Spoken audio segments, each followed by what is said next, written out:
What's up everyone, Darcblade here with a patch information video for Monster Hunter World. This is regarding the patch 5.10 for PlayStation 4 and 5.1.0.0 for Xbox One. The patch has been released today for both systems and is approximately 300 to 350 megabytes, although you will need a couple of gigabytes of free space in order to apply the update. But what is included with this patch? Well, firstly it introduces the Arch Temp Lunastra event quest and Gamma armor.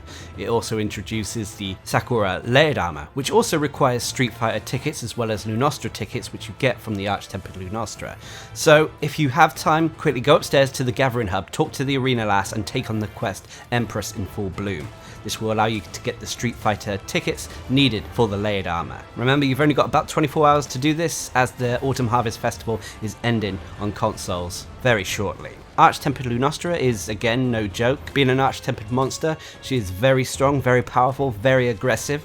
Her moves are slightly altered, and her damage over time from the fire effects, her burn damage, is incredibly high. During this fight as well, Arch Temp Teostra turned up to make things even more difficult. But you do get the Gamma armor, which is a very versatile set of armor that seems to focus on a lot of survivability.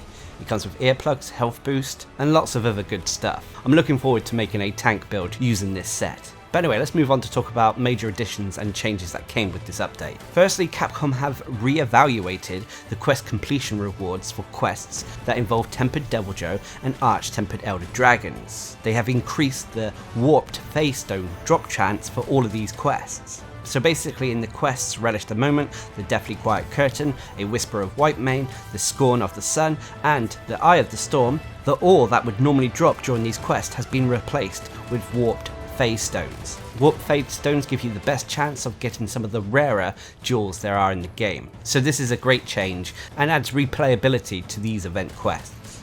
Anyway, next they fixed an exploit which would allow you to retain the pursuit level of the Kulvtaroth siege you were in by intentionally disconnecting. They fixed it by making it so you cannot post or join another quest for that same Kulvtaroth after claiming rewards once. If you cannot post or join the Kulvtaroth siege, you must either wait until the other players in the session have repelled Kulvtaroth or moved to a different session. Then you'll be able to post and join quests for a new Kulvtaroth siege. Unfortunately, that's the only change that comes with Kulvtaroth. I personally would have liked to see something done with the loot pool to allow us to either craft Kulvtaroth weapons or give a bit more value to the gleamstones you get from the siege. Next, the order of the melding ingredients at the Elder Melder has been restored, according to the same sorting method used for items. In previous updates, new items had been added to the end of the ingredients list, but now new additions will follow the new sorting method.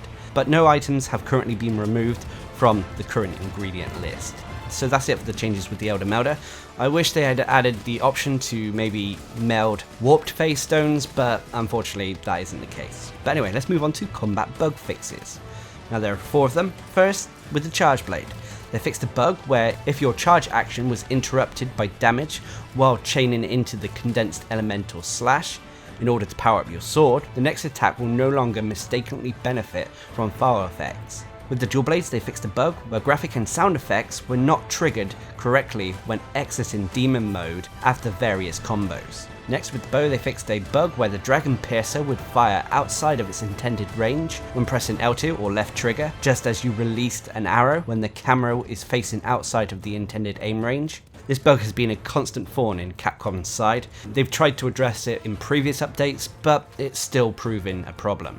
And finally, with the skills, they fixed a bug where the effects from critical draw and punishing draw would expire before you do damage with your weapon due to unrelated continuous damage sources, such as damage over time effects or torch pods, so on and so forth. The effects from these skills will now only expire after you've made direct contact with your weapon. This includes arrows. So as you can see, a few issues that have been addressed in terms of combat. Anyway, let's move on to the general bug fixes. Now I'll try to go over the important ones here. A lot of them are just simple changes and quality of life fixes to either text or UI related issues. First, they fixed a bug where if you owned the Kinsect, the True Dragon Soul, the Smithy Equipment Forging screen would display an icon showing that you owned the Kulvtaroth's Fury Alpha when in fact you did not. The next bug fix was when you were sorting through your equipment at an item box, sorting weapons by the Greatsword category would also sort the Severin type Kinsects to the top of the list, and whilst you were sorting the Sword and Shield category, this would also sort the Blunt type Kinsects to the top of the list as well. They also fixed a bug where squad information may be deleted due to delays in server requests. This was a result of switching between saved data too many times in a row, or repeating the process frequently, refreshing your guild card before immediately signing out. Capcom have apologised that they cannot recover squad information that has been lost prior to this update, unfortunately. Next, they fixed an issue where players who were unable to unlock the 8-star quest Lightning Strikes Twice. This issue occurred very rarely in high-ranking quests and expeditions, preventing research points from accumulating when you collect the high-ranking Kirin traces. After this update, the quest should unlock, but you may have to regather the necessary research points, unfortunately. Next, with Xbox One only, they have improved the processing of retrieval of session information to reduce the incidences of error code 50088/MW1, which would prevent you from joining online sessions. Hopefully this will make things smoother for Xbox One players online. Next, they fixed a bug in the Wildspire Waste where you could lock your focus camera to an empty spot by locking onto the spot where the cactuar would appear before they actually appeared. They also fixed a bug where your palico would fail to restore you after running over to hit you after you were sleeped or paralysed. This should now be fixed and it should correctly knock you out of your stunned state. Next, they fixed a bug where the effects of Demon Drug, Mega Demon Drug, Armor Skin, and Mega Armor Skin that were applied to the palico via the Wide Range skill would expire for the palico when they fainted in combat. But the expiration of these effects would not be properly synced between the players during multiplayer. They also fixed a bug where monsters hit by the Dragonator that was controlled by a guest player in the special arena would not properly flinch from the attack. This would happen if the host player was far from the monster and accessing the supply box or otherwise waiting back at the camp.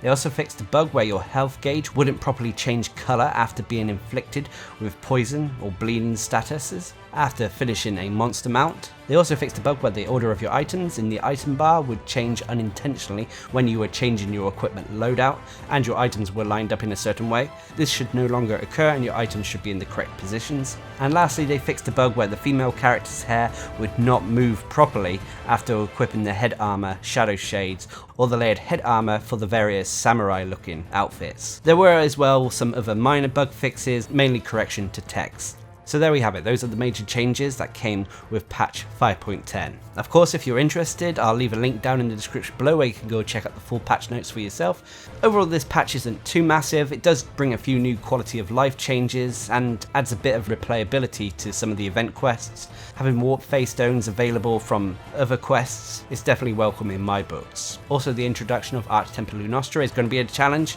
and I cannot wait to get my hands on the Gamma armor. But anyway, what are your thoughts on patch 5.10 or 5.1.0.0? Leave a comment down below. And until next time, I've been Darcblade, bringing you a patch information video for Monster Hunter World. Hope you enjoyed the video, thanks for watching, subscribe and like for more.